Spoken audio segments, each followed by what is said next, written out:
Assalamualaikum warahmatullahi wabarakatuh. Perkenalkan kami dari kelompok 7 yang beranggotakan yaitu saya sendiri Ansori NIM 22311000007,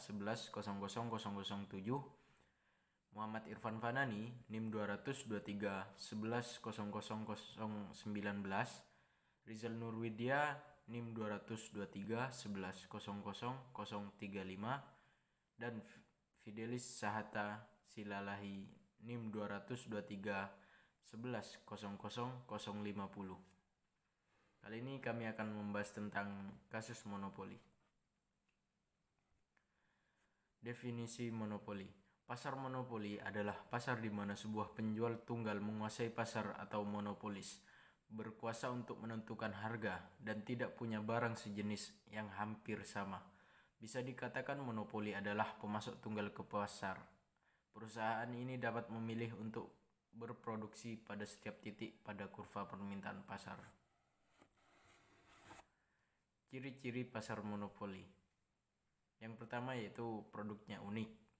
Yang kedua, hanya terdapat satu penjual. Dan yang ketiga, terdapat halangan untuk masuk bagi penjual lain. Dan yang terakhir, kekuatan untuk menentukan harga yang sangat kuat. Kelebihan dan kekurangan pasar monopoli. Perusahaan monopoli selalu berusaha melakukan pengembangan produk melalui research and develop untuk mengembangkan produknya secara luas dengan berbagai jenis serta mutu untuk mendapatkan laba tinggi. Yang kedua yaitu perusahaan monopoli harus menumbuhkan efisien untuk dapat bersaing dengan perusahaan lainnya pada produk sejenis.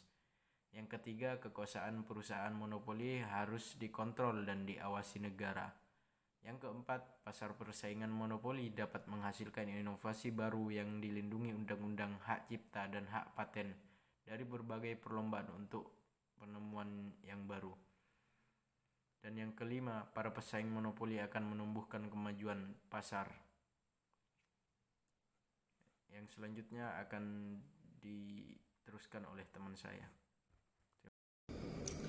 Assalamualaikum warahmatullahi wabarakatuh. Perkenalkan, nama saya Muhammad Irfan Fanani dengan NIM akhir 019. Di sini saya akan menjelaskan kekurangan dari pasar monopoli. Yang pertama, monopoli berkuasa dalam menentukan jumlah produksi yang berdampak pada ketersediaan produk untuk konsumen.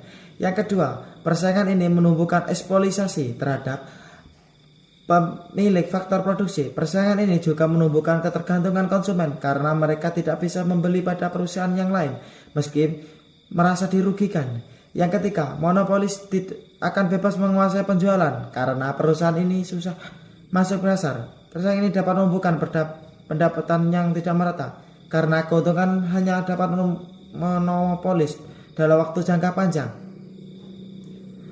Adapun banyak kemungkinan bagi perusahaan monopoli untuk mengambil keuntungan dari situasinya. Dia dapat mengenakan harga yang berbeda dan pelanggan yang berbeda. Ini disebut diskriminasi harga. Dan kami membedakan antara diskriminasi harga tingkat pertama, kedua, dan ketiga. Diskriminasi harga tingkat pertama. Ingatkan bahwa kurva permintaan sesuai dengan peningkatan konsumen atas jumlah barang yang berbeda. Misalnya, kita memiliki 4 konsumen resistif yang ingin memberi maksimal 1 unit barang. Yang pertama, ketersediaan membayar 4 untuk 1 barang. Yang lain masing-masing 3, 2, dan 1. Kami kemudian mendapatkan kurva permintaan. Jika harganya 4, kami menjual 1 unit ke pelanggan pertama. Jika 3, kami menjual 1 unit ke masing-masing 2 unit pertama. Dan seterusnya. Kami telah menentukan harga referensi setiap pelanggan dengan bintang dan kemudian menggabungkan dengan garis lurus. Selanjutnya, asumsi bahwa perusahaan monopoli memiliki biaya marginal konstan MC sama dengan 2 dan tidak ada biaya tetap, maka AVJ sama dengan ATC sama dengan MC. Dalam pasar persaingan sempurna, harga equilibrium adalah Pi kali sama dengan 2 dan kuantitatif yang terjual adalah Q kali sama dengan 3. Pendapatan perusahaan adalah 3 kali 2 sama dengan 6 dalam kurung Q kali Pi dan biayanya 3 kali 2 sama dengan 6 dalam kurung Q kali ATC. Oleh karena itu, keuntungan akan menjadi 0. Surplus konsumen dalam kurung CS akan menjadi jumlah dari setiap surplus pelanggan, yaitu perbedaan antara penilaian dan banyak yang dia bayar. Untuk pelanggan pertama surplus adalah 4-2 sama dengan 2. Untuk pelanggan kedua 3-2 sama dengan 1. Dan untuk pelanggan ketiga 2-2 sama dengan 0. Oleh karena itu, kita mendapatkan total surplus konsumsi CS sama dengan 3. Dalam pasar monopoli, dari jenis perusahaan akan ditemukan kuantitatif di mana MC sama dengan MR, yaitu Q sama dengan 1,5. Jika hanya dapat menjual seluruh unit, ia akan memilih untuk memproduksikan hanya untuk unit yang akan dijual dengan harga 4. Keuntungan dalam kurung sama dengan PS. Kemudian akan menjadi 1 kali dalam kurung 4-2 sama dengan 2. Untuk lebih tinggi daripada dalam kasus persaingan sempurna, CS akan menjadi 4 sama dengan 0. Misalnya, sekarang sebagai gantinya perusahaan monopoli mengetahui penilaian setiap konsumen dan bahwa konsumen tidak dapat menjual barang kepada orang lain jika mereka telah membelinya. Perusahaan monopoli kemudian dapat menggunakan diskriminasi harga tingkat pertama dalam kurung juga disebut diskriminasi harga sempurna. Dia membebaskan harga dari setiap pelanggan yang sama dengan jumlah maksimum yang tersedia dibayar pelanggan. Pelanggan pertama harus membayar 4, yang kedua 3, dan yang ketiga 2. Karena perusahaan monopoli memiliki biaya produksi marginal sama dengan 2, surplus adalah PS sama dengan dalam kurung 4-2 ditambah dalam kurung 3-2 ditambah 2-2 sama dengan 3. GS akan menjadi 0. Dibandingkan dengan pasar persaingan sempurna, perusahaan monopoli telah memenangkan semua CS. Diskriminasi harga derajat kedua. Jika perusahaan monopoli tidak mengetahui penilaian yang berbeda dan pelanggan yang berbeda, dia dapat menggunakan diskriminasi harga tingkat kedua. Ini sama dengan penawaran solusi paket yang berbeda dengan harga yang berbeda. Dan kemudian pelanggan dapat memilih paket yang mana yang mereka sukai. Dalam kurung, diasumsikan perusahaan bekerja pada MC konstan sehingga MC sama dengan AC.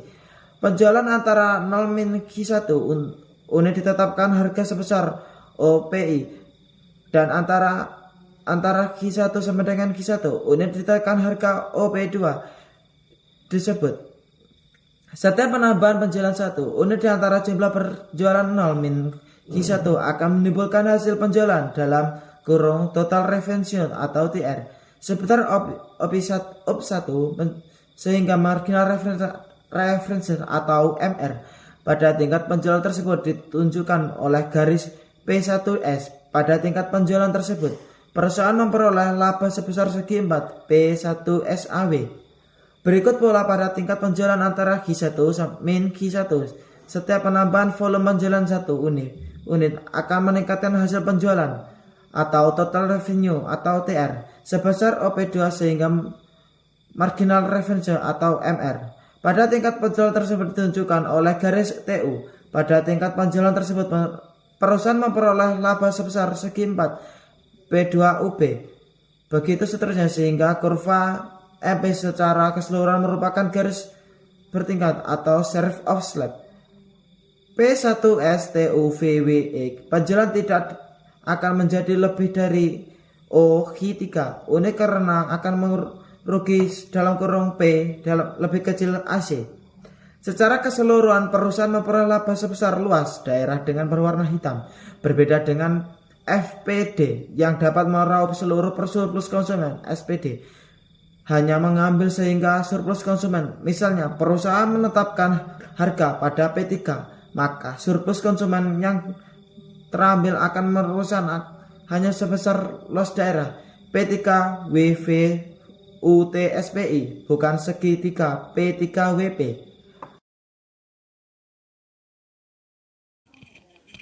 Assalamualaikum warahmatullahi wabarakatuh. Nama saya Rizal Nurwidya dengan NIM 200231100035. Saya akan melanjutkan penjelasannya sebelumnya. Seperti yang dapat dilihat dari kurva di atas, ini adalah diskriminasi harga tingkat ketiga. Jenis ketiga dari diskriminasi harga adalah membagi pasar menjadi 2 atau lebih subpasar, di mana penilaian dalam subpasar tersebut berbeda. Contohnya adalah harga yang berbeda untuk anak-anak dan orang dewasa, atau diskon untuk pelajar dan pengangguran. Agar ini berhasil, harus dimungkinkan untuk mengidentifikasi konsumen sebagai benar-benar milik kelompok tertentu. Kriteria untuk memaksimalkan keuntungan ini bahwa diskriminasi harga tingkat ketiga pada prinsipnya sama seperti sebelumnya. Tetapi kita dapat memisahkan permintaan dan pendapatan marginal di dua atau lebih subpasar. Secara sistematis ini dapat ditulis sebagai dengan kata lain biaya marginal untuk memproduksi jumlah total harus sebesar pendapatan marginal dan subpasar pertama dan secara bersamaan sebesar pendapatan marginal dari subpasar kedua dengan MC konstan dan permintaan linear kedua subpasar. Hal ini dapat diilustrasikan seperti pada gambar di atas. Perusahaan memilih untuk memproduksi kuantitas Q1 plus Q2 dan kemudian menjual kuantitas Q1 dengan harga P1 di subpasar pertama dan kuantitas Q2 dengan harga P2 di subpasar kedua. Lalu yang selanjutnya adalah cara mengurangi kekuatan pasar. Untuk mengurangi dampak negatif terhadap masyarakat, pemerintah sering mencoba membatasi kekuatan pasar monopolis. Beberapa tindakan populer termasuk 1. Peraturan harga. Jika dapat diketahui berapa harga di pasar di bawah persaingan sempurna atau jika biaya produksi diketahui, maka pemerintah dapat menentukan pagu harga pada harga tersebut. Dengan demikian, titik equilibrium dipindahkan ke titik optimal dari sudut pandang masyarakat, namun sangat sulit untuk memperkirakan harga yang optimal. Yang kedua, meningkatkan persaingan. Jika monopoli telah tercipta melalui keputusan politik religius dan dapat diubah. Batas harga. Monopoli menetapkan harga lebih rendah dari harga monopoli untuk menjaga persaingan keluar.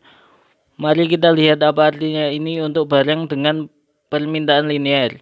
Jika kurva permintaan berbentuk garis lurus, maka kurva MR juga akan berubah garis lurus dengan potongan yang sama pada sumbu Y. Dengan kurva permintaan, namun ini akan memiliki kemiringan dengan 2 kali besarnya. Yang ketiga ada keuntungan maksimum. Monopoli ingin memaksimalkan keuntungan dia melakukan dengan menghasilkan kuantitas Q di mana MC sama dengan MR. Rumusnya adalah MC dalam kurung Q pangkat 2 sama dengan MR dalam kurung Q pangkat 2. Sesuai dengan kuantitas 7,5 di mana MR dan MC sama dengan 15. Untuk melihat bahwa pemilihan ini memaksimalkan keuntungan, pikiran apa yang akan terjadi jika dia akan memproduksi lebih dari kuantitas itu. Jika dia akan memproduksi 1 unit lagi, dia akan bayar MR tetapi juga dikenakan biaya MC. Selain itu, karena MC lebih besar dari MR, biasanya lebih besar daripada pendapatan dan dia akan mengurangi keuntungan, sama jika dia akan mengurangi produksi. Keuntungan pada jumlah 7,5 adalah menurut diagram yang lebih rendah 82,5. Harga yang akan dikenakan oleh perusahaan monopoli adalah harga yang bersedia dibayar oleh konsumen. Menurut kurva permintaan, ketika total produksi 7,5 yaitu 22,50, ATC yang sesuai adalah 11,50. Dengan kata lain, monopoli membuat 22,50 dikurangi 11,50 sama dengan 11 unit terjual. Dengan total 11 dikali 7,5 sama dengan 82,5. Ini sesuai dengan persegi panjang abu-abu di bagian atas gambar. Sama halnya dengan perusahaan dalam pasar persaingan sempurna, harga juga harus di atas biaya variabel rata-rata AVC. Jika tidak lebih baik menghasilkan apa-apa dalam jangka panjang, perusahaan juga akan menutup biaya tetapnya dan kemudian harganya harus di atas biaya total rata-rata ATC.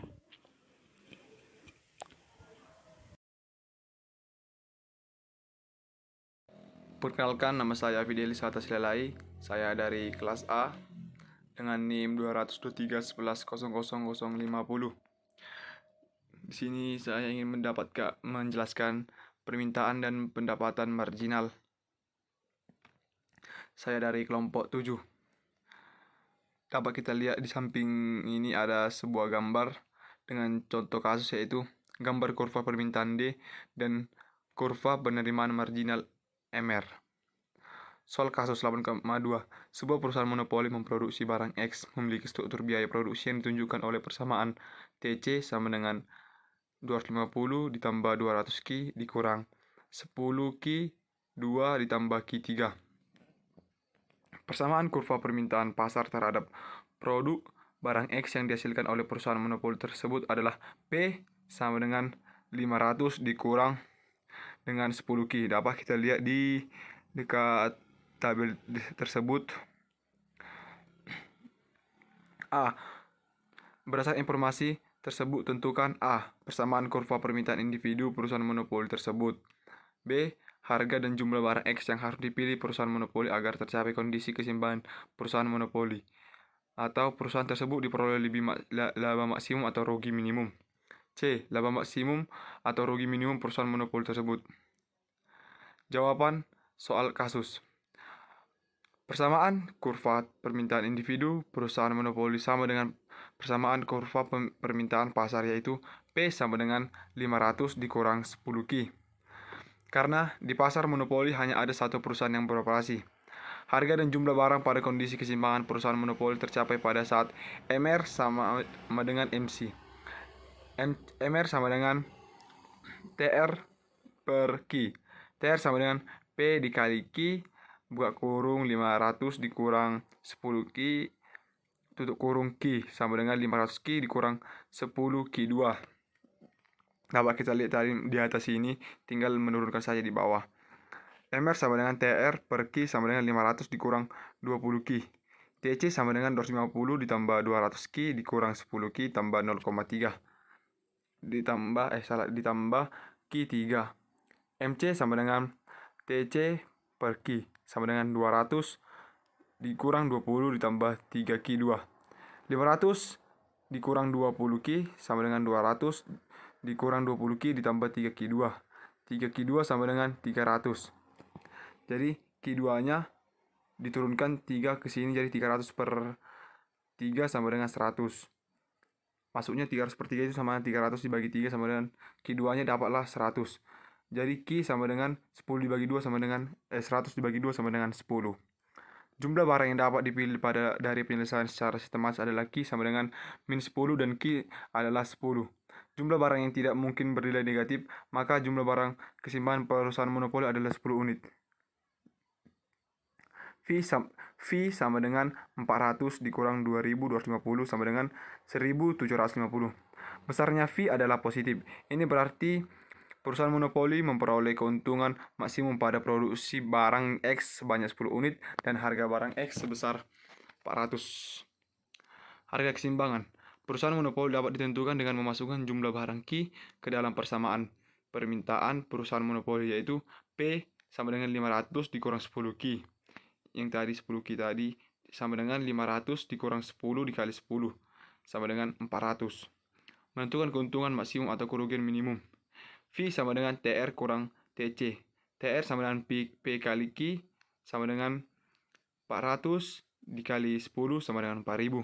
TC sama dengan 250 ditambah 200 Ki dikurang 10 Ki 2 ditambah Ki 3 sama dengan 250 ditambah 200 buka kurung 10 sama dengan 10 buka kurung 10 tutup kurung 2 ditambah 10 dikali 3 sama dengan 2250.